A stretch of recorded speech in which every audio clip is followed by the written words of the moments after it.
college football. This was a tough one. The Aztecs ambushed on the islands. Boy, oh boy, not a nice time in paradise. That was not what I expected. That was not San Diego State. Press conference today was, not going to say morbid, but the coach was in real defensive mode today, Sean Lewis. I mean, the Aztecs got nailed at Hawaii. I thought they got ambushed by formations. They got ambushed by a mobile quarterback. They got ambushed by 4 wide receivers in a run and shoot.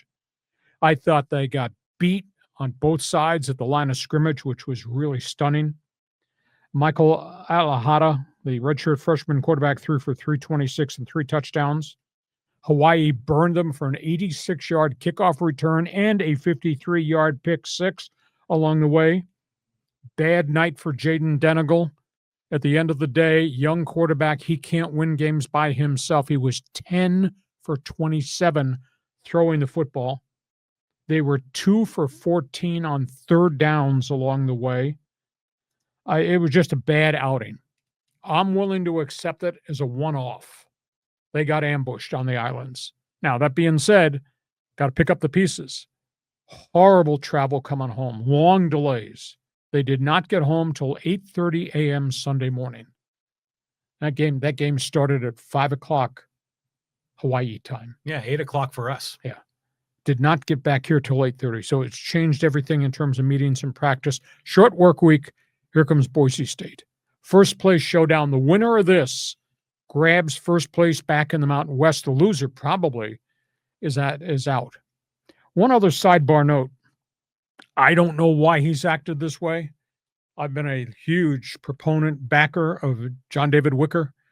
Why he would be so defiant talking about the ticket price controversy and the empty seats at San Diego State, because everybody else is talking about it. Just defiant.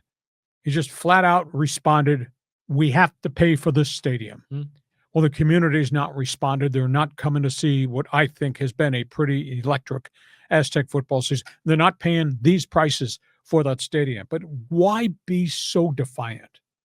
At the end of the day, they need to sit down when this football season is over, and they need to rip up every contract they have as it relates to tickets at the stadium. What they need to do, they do have the skyboxes. You price what you can for that and hope you can get corporate to buy it. Every other seat in the house should be priced at $50 to $60 at the top and a low price of $25, and cut the damn parking from $40 down to $10. Make this thing reasonable.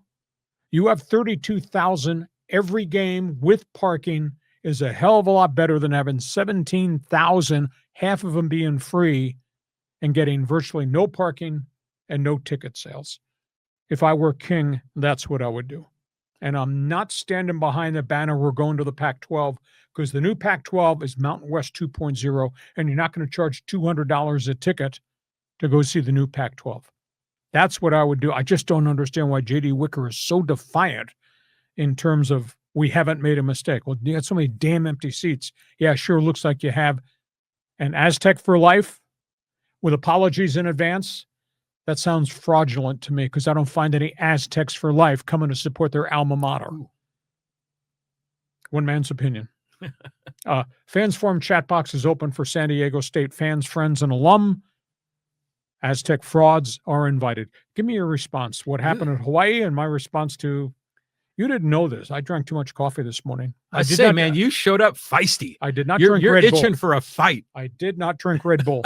But anyhow, go ahead. Your response to what happened in the game, and that was a rough game. J.D. Wicker. That was a rough game, man. And I just when Hawaii had the ball, like their receivers would go on these 15-yard outs near the sideline. There's no one around them. Yeah. They were completing passes. I mean, granted, it was an accurate quarterback, give him credit, but the defense was somewhere else. And I'm like, how did we not scout this the right way? I was expecting this swarming defense that we've seen these previous weeks. And then on offense, they hand the ball off to Lucky Sutton, and it's a mob scene at the offensive line. A guy gets like a half yard or a yard part of carry. And then to Denegal, he gets the ball and he's back there. And when you think, the timing is right, like 1, 2, 3, get the ball out, he was holding it.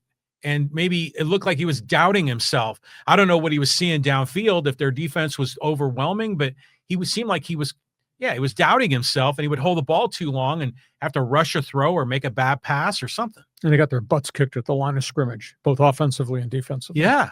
I mean, it was, I did not expect this outcome at all. And we said this is supposed to be a business trip. I think the boys got a little bit, sidetracked. No, they got whacked. And the same thing happened at Washington State. They played well early up there in Pullman. They played well early here. Their first 2 defensive possessions, they had interception, pressure, quarterback sacks. And it totally fell apart.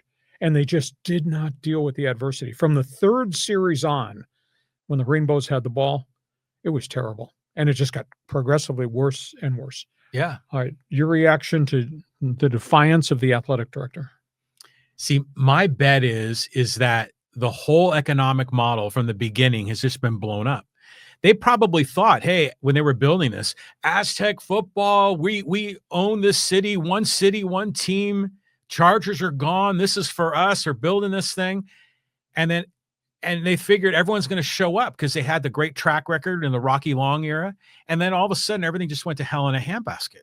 The COVID hit. They're going up to, Carson to play ball. Brady Hoke's return was not as successful as some people liked. And then meanwhile, all the NIL and transfer portal, and there was a separation of the power conferences and the group of whatever conferences. And it's like the whole world shifted over the past 4 or 5 years.